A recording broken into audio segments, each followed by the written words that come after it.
porque esse negócio, a questão da Shonen West é um bagulho que eu venho acompanhando desde que foi anunciado, né? Teve o primeiro anúncio.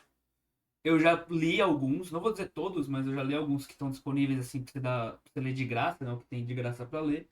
E cara, o que eu li eu gostei. Então, né? É legal a gente poder tá vendo aí essa possível guinada pro Brasil, né, nessa indústria. Imagina se o assistente-chefe do autor de Hokuto no Ken, sim, aquele do Omae wa mou shindeiru, viesse pro Brasil e falasse: quero fazer uma revista de mangá, e o Boichi apoiasse essa iniciativa. Pois é, isso aconteceu. Maurício Osamu trabalhou por 16 anos no Japão para vários autores, obras e editoras, inclusive a Shueisha, editora da Shonen Jump. E quando ele voltou ao Brasil e viu que o nosso mercado não estava tão desenvolvido ainda, ele decidiu botar a mão na massa ao invés de só ficar reclamando no Twitter. Olha Nesse só. vídeo eu vou analisar todas as obras que ele editorou aqui no Brasil para vermos o resultado dessa iniciativa louca. Eu já comentei a história da Shonen West em outro vídeo, então não vou repetir aqui. Assiste ele depois desse aqui se for o caso. Mas o que você precisa saber é que aqui no Brasil sempre rolaram discussões sobre a qualidade das obras nacionais. E não há uma resposta certa. Existem obras absurdamente bem feitas por autores que são reconhecidos e premiados internacionalmente constantemente, e obras feitas por pessoas iniciantes. O que percebemos é que o mercado em geral ainda não se sustenta bem como o americano, europeu, japonês, chinês. E isso tem vários motivos, desde culturais, educacionais, marketing. Isso causa essa grande divisão entre artistas incríveis e os iniciantes, deixando os artistas capacitados sem muito espaço. E é exatamente o nível técnico dessa faixa de pessoas que importa para as coisas darem certo de verdade num grande ecossistema. A Shonen West se propôs a cultivar e ensinar esses artistas, e suas obras serão analisadas agora. Vou começar com as 3 obras que são séries na revista e depois vamos para os one-shots. E olha, como sempre, eu levo em consideração o nível dos autores para ajustar o nível da crítica, mas já aviso que eu não vou passar a mão na cabeça de ninguém, então bora lá. Kintsugi Warrior. Essa obra é sobre um conceito chamado Kintsugi, que é a arte de consertar coisas quebradas usando uma resina com pó de ouro. Existe toda uma questão filosófica sobre aceitar suas imperfeições e valorizar as experiências dentro dessa arte japonesa. E em Kintsugi Warriors isso parece que será relevante. A história parece juntar isso com a habilidade de controlar objetos possuídos por espíritos, algo entre Shaman King e Gash Bell pelo que eu percebi. A trama vai contar a história de Reiki, um garoto estabanado que quebra muitas coisas, mas que faz parte do clube de restauração da escola. E logo ele se vê na obrigação de salvar uma antiga e famosa peça histórica de ser vendida para um homem suspeito. Mas as coisas não saem como imaginado. O capítulo 1 abre com uma cena rápida do futuro, enquanto temos uma explicação mais poética do sistema de poder da obra, e seguimos para ver o dia a dia de Reiki. Esse início vai por uma abordagem um pouco mais lenta, focando na contextualização e na comédia, com um toque de coisas sobrenaturais que servem de gancho para você continuar lendo. Então, esse início mostrando o futuro naturais. Cara, isso aqui ficou muito maneiro, tá? Isso aqui ficou muito legal, tá? Caralho. Que servem de gancho para você continuar lendo. Então, esse início mostrando o futuro é muito importante, e foi o que me prendeu. Tô curioso para saber sobre o sistema de magia e como será a relação do samurai com o garoto. Agora, sobre o capítulo em si, aparentemente as coisas em vários lugares só estão quebrando e rachando, e ninguém sabe o motivo disso. Por isso, esse evento ganhou o apelido de Terremoto Silencioso. Mas pelo que vemos na parte 1 do primeiro capítulo, parece ser uma questão de espíritos que as pessoas não enxergam. Kintsugi Warrior teve seu primeiro capítulo dividido em 3 partes, cada uma com 20 páginas. E Caralho. aqui vou aproveitar para explicar por que isso aconteceu. Alguns autores tiveram seus capítulos de mais de 20 páginas cortados para terem 20 páginas pela equipe editorial, por questões de manter o ritmo da revista e o balanço de quantidade das obras em cada edição. Faz Isso não é um sentido. problema em si, mas algumas obras tiveram capítulos iniciais de 50, 60 páginas. Ou seja, eles foram estruturados para serem uma experiência completa dessa forma, e não uma experiência completa em Hum. 20 capítulos, o que acabou prejudicando. Isso pode, isso pode quebrar muito o ritmo da leitura do capítulo.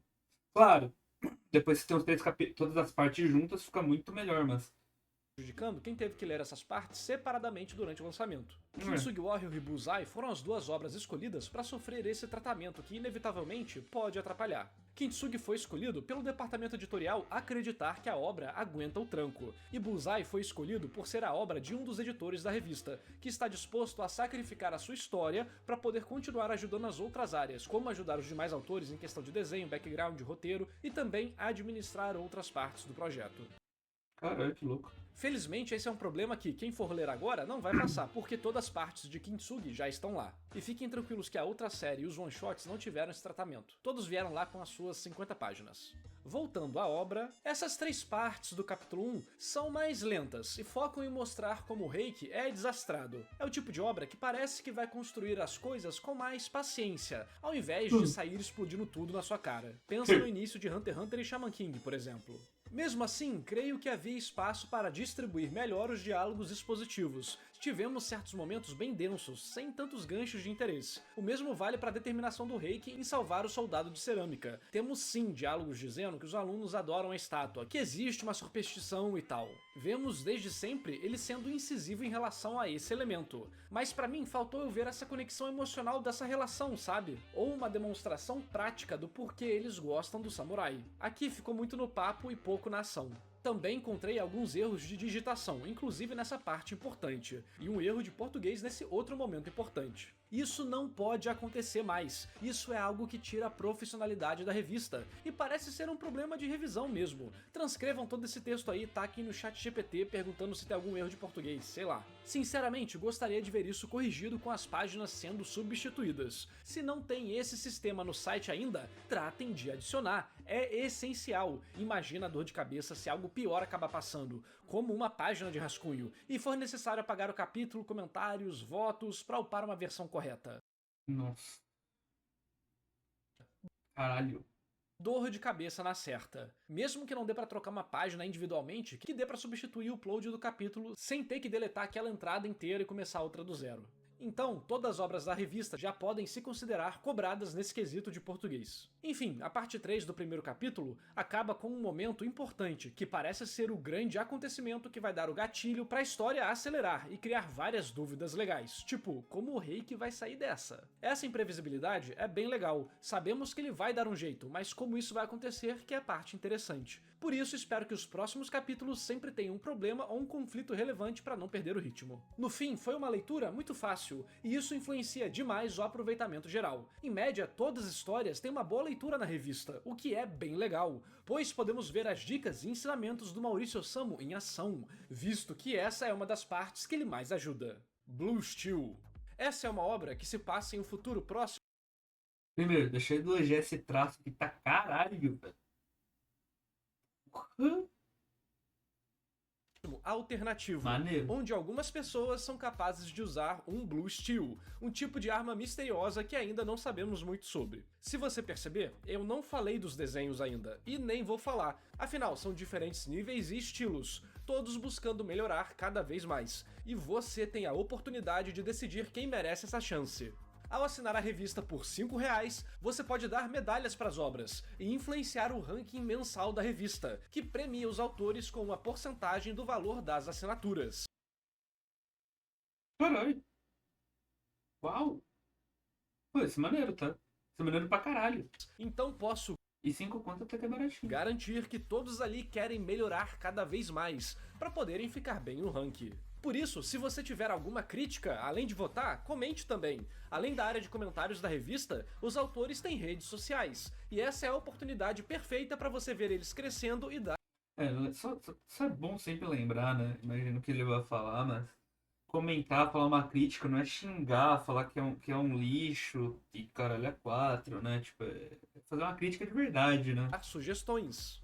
Voltando pra história, Blue Steel é sobre um jovem que é meio malandro, chamado Joe, e a obra tem aquela pegada meio anos 90 na arte. O primeiro capítulo, que não foi cortado, ou seja, é grandão, apresenta bem o protagonista e o gancho do mundo, o próprio Blue Steel. tendo várias cenas de ação legais e também vários momentos de comédia, mostrando que a obra não vai ser muito deprimente, algo comum que vemos quando o tema começa a ir pro cyberpunk. Já o capítulo 2 acho que se atrapalhou um pouco no ritmo. Ele é um capítulo de preparação para uma certa personagem entrar na trama principal, mas acabou perdendo muito tempo com contextos que poderiam ter sido condensados. Felizmente, esse erro não é cometido no capítulo 3, que apesar de ter muita conversa, começa a soltar alguns detalhes sobre o Blue Steel e apresenta de forma incrível o terceiro personagem do grupo, com muito impacto e de forma bem inteligente narrativamente. Aparentemente, esse primeiro arco será sobre algum tipo de heist. Temos o malandro habilidoso, a garota ladra furtiva e o próximo será algo como o Brutamontes. A leitura foi bem gostosa, e assim como todas as outras obras da Shonen West,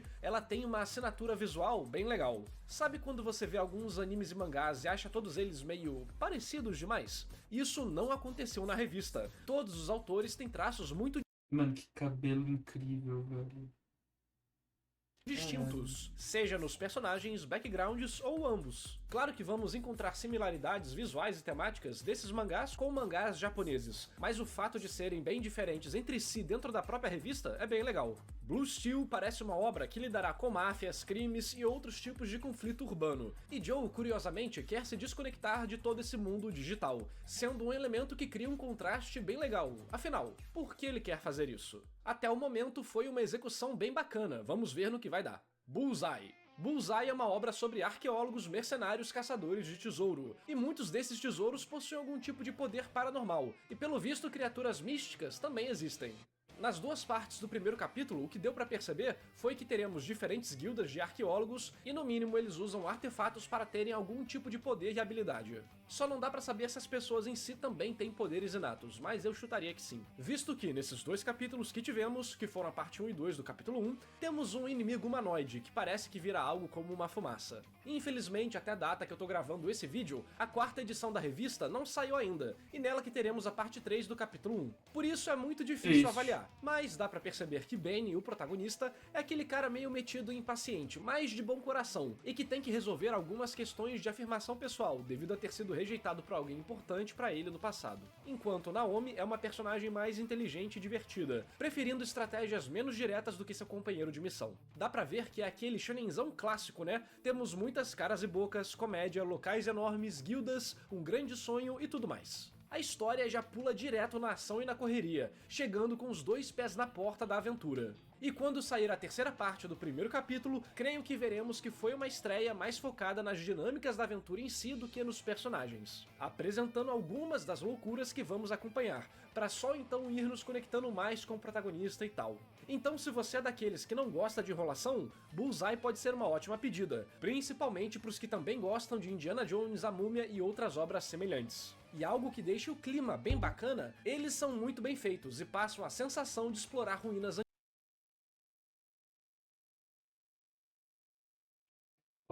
antigas e locais misteriosos. É o tipo de obra que vai precisar de um personagem carismático para nos levar em aventuras malucas e em locais interessantes. Vamos ver como esse primeiro capítulo vai acabar. Assim terminamos as séries e vamos para os one-shots. Mas antes dá o like no vídeo e se inscreve no canal. Aqui sempre falamos de obras brasileiras de qualidade. E também considere apoiar a revista. Você pode ler todas as obras do site pagando apenas R$5. E existem capítulos de graça para você dar uma olhada e ver se curte. Então vai lá em swmangás.com e dá uma chance. Deixa o like aqui também. E vai lá no vídeo original, link na descrição, e acessa o link dele lá. Tamers. Então, isso aqui não é exatamente nem uma série, nem um one-shot. Tamers é mais parecido com Jujutsu Kaisen Zero, ou seja, uma sequência de one-shots que formam uma história fechada. E não vai ser publicado em toda edição. Tamers é uma história bem diferente. Um dia o protagonista acorda e descobriu que botou um ovo. Fenrir Que? é um cara grandão, mas extremamente tímido e gentil, que aparentemente no passado foi fortemente repudiado por ter perdido o controle quando criança, e esse trauma o persegue até hoje. Ele tem uma amiga chamada Angel, que é exatamente o oposto, baixinha, barulhenta e briguenta, sempre disposta a impedir que os outros se aproveitem do amigo. É uma obra que se passa nos dias atuais, com ambos protagonistas do ensino médio, e parece envolver mais mistério e ação, variando de momentos mais leves com cenas pesadas de violência. O primeiro capítulo focou bem na curiosidade, e o capítulo 2 revelou alguns dos mistérios, e foi uma grande surpresa pra mim. Tudo aparentava que seria uma mistura de Digimon mais Pokémon mais Shin Megami Tensei, e realmente Caralho, fiquei esse mistura. feliz com o que foi entregue. O capítulo 2 foi um capítulo mais denso em texto, mas o gancho inicial foi tão bom que eu tava mais querendo que eles conversassem sobre tudo mesmo. Compreendemos como os monstros funcionam, vimos a personalidade deles, a trama do assassinato do capítulo 1 se moveu em direção aos protagonistas, e a forma que o capítulo acaba também já prepara mais loucuras pro capítulo 3. Gostei muito do design dos monstros, e é uma das obras que eu estou mais ansioso pra ver o que vai rolar. A partir daqui, as histórias são obras fechadas, então vale muito a pena ler porque é rapidinho. Fableland. Fableland é um one-shot que brinca com contos de fadas. Nesse caso, Cinderela, pegando certos conceitos e transformando num shonen de porrada e aventura. A história conta a vida de Cintila, uma mulher perseguida por ser considerada uma bruxa, que encontra Alvin, um garoto fada inventor que perdeu sua mãe há muito tempo, mas que deixou um misterioso objeto para ser entregue à pessoa certa algum dia. Temos momentos de comédia legais, um drama por trás e cenas de ação muito bem feitas. Tudo isso acompanhado, novamente, de uma leitura fluida, como todas as outras obras da revista, apesar delas terem estilos diferentes de narrativa visual e usarem sua atenção também de forma diferente. A borda de alguns quadros, estilo contos de fada e outros detalhes também foram muito bem-vindos. Já na parte do que poderia melhorar, acho que seria em condensar o foco da história. Tem muitos elementos que disputam tempo, e isso pode ter tornado a história mais complexa de se criar para esse one-shot. Histórias curtas normalmente se baseiam em algum sentimento forte, uma situação inusitada ou ideia curiosa. Aqui parece que o autor queria muito convidar o leitor a ver o mundo dele, então ficou algo meio termo entre capítulo 1 e o one-shot. Mas para a maioria das pessoas isso nem será um problema, eu que tô avaliando as obras tentando ajudar os autores a evoluírem ainda mais. Fora que no geral essas críticas para a maioria das pessoas aqui vai ser compensada por outros elementos de qualidade. Em Fableland, por exemplo, além dos elementos de qualidade mais óbvios da história, tipo a arte, também temos algumas coisinhas menos chamativas mais legais, como o bom design das invenções do Alvin ou dos monstros abóbora. Alice Animo. Essa é uma história que se passa em um mundo bem inspirado em séries como Final Fantasy e Kingdom Hearts, onde algumas pessoas conseguem materializar armas mágicas a partir de sua alma. Alice é a protagonista, uma garota que adora aventuras e que não recusa uma luta, mas que possui um trauma pesado pela morte de sua mãe, que sempre atrapalha ela nas piores horas. Ela luta contra criaturas chamadas Sombras, e está treinando com seu mestre para finalmente despertar o seu poder. Como você pode ver pela sinopse, é um one-shot bem focado em ação, mas achei que faltaram algumas cenas mais impactantes e momentos mais emocionantes para potencializar o ponto principal do one-shot, que é o momento que ela consegue a própria espada. Tivemos muitos momentos com informações frias, que tiraram o espaço de desenvolvermos mais a protagonista, que era o que realmente importava nesse one-shot, visto que era a jornada emocional dela. Senti que a forma que ela atingiu a sua percepção necessária para seguir em frente foi muito súbita, e foi outra obra que ficou no meio termo entre o one-shot e capítulo 1. Por isso, eu, pessoalmente, não utilizaria o one-shot de Fableland e de Alice Animo como seus respectivos capítulos 1. Mas, novamente, esses são problemas técnicos que eu tento apontar para ajudar os autores a evoluir. Você, como leitor que só quer se divertir, vai encontrar uma história com muita ação e coreografias legais. Foi pancadaria pra todo lado, contra um bicho, contra vários, contra monstro gigante, com magia, com espada e por aí vai. A ação foi um ponto que chamou a atenção de muitos leitores, o que agradou a galera que gosta de uma potencial história focada apenas em pancadaria. Será que vai ser serializada? Fio. Ito, ou Fio, é um mangá sem falas que conta a história de duas vidas que se entrelaçaram. Ela vai mais pro lado sentimental, mostrando o que conecta as pessoas. A leitura é bem gostosa e rápida, com um detalhe muito bacana sendo o fio que está por cima de todos os quadros, representando não só o tema, que mostra as conexões e cortes que temos durante a nossa vida, mas também a forma que a quadrinização cria o caminho para os seus olhos passarem pela página. Como são apenas 16 páginas de história, é difícil avaliar, visto que é uma obra que se foca mais no sentimento. Não vemos nem o rosto dos personagens direito, e só vemos um rosto de fato lá na última página. Vai ser aquele tipo de história que para alguns vai ser só legalzinho, e outros vão se conectar bem com o tema e talvez acabar chorando. O que eu acho que iria beneficiar bem a história, além de mais algumas páginas, seria dar mais momentos pro garoto e pra garota, para gerar mais situações que tivessem um gancho emocional forte.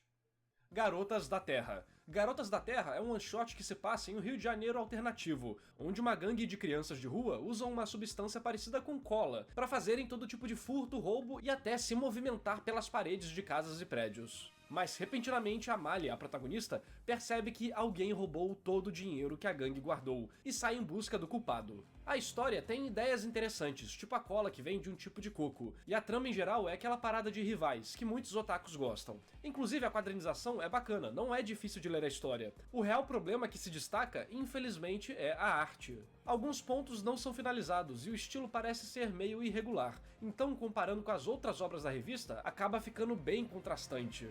A inspiração de Naruto acaba transbordando demais também, mas se eu tivesse que apontar um elemento para ser corrigido primeiro, seria a questão da consistência da arte e a qualidade da imagem mesmo. Sei que foi uma das obras da estreia da revista, mas esse tipo de variação de qualidade não pode acontecer mais. E aqui é um caso curioso, onde a gente pode ver como a quadrinização e o desenho são coisas diferentes. O fluxo de leitura da história é de boa, o problema mesmo é essa inconsistência da arte que a gente estava falando.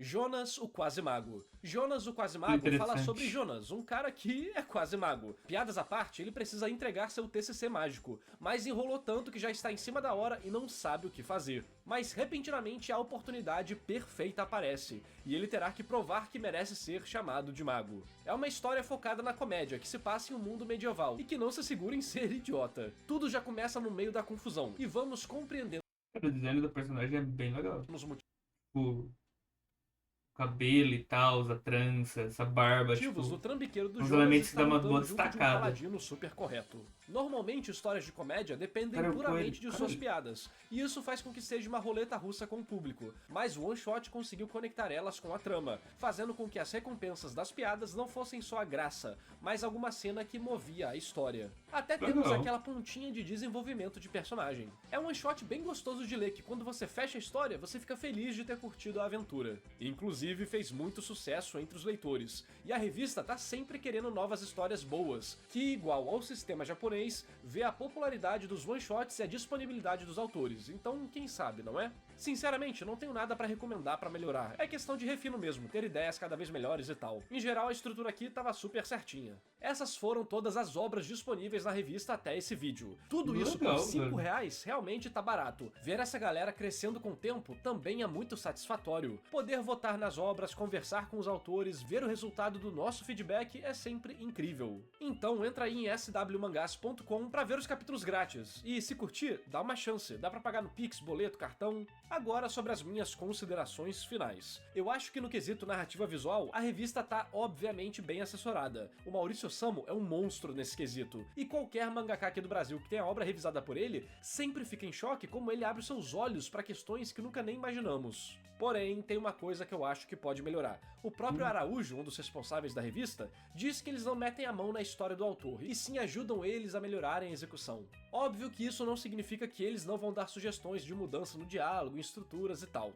Só que eu tenho uma visão um pouco diferente, mas não necessariamente oposta, e sim complementar. Pra quem não sabe, eu também sou editor de mangá, além de diretor de narrativa. Ajudei o Ricardo Mango a publicar Valhalla Reborn como editora japonesa, conseguimos ser premiados em segundo lugar no concurso da Shueisha com Monsters Odyssey, pegamos mais de 1,5 milhão de views com essa obra.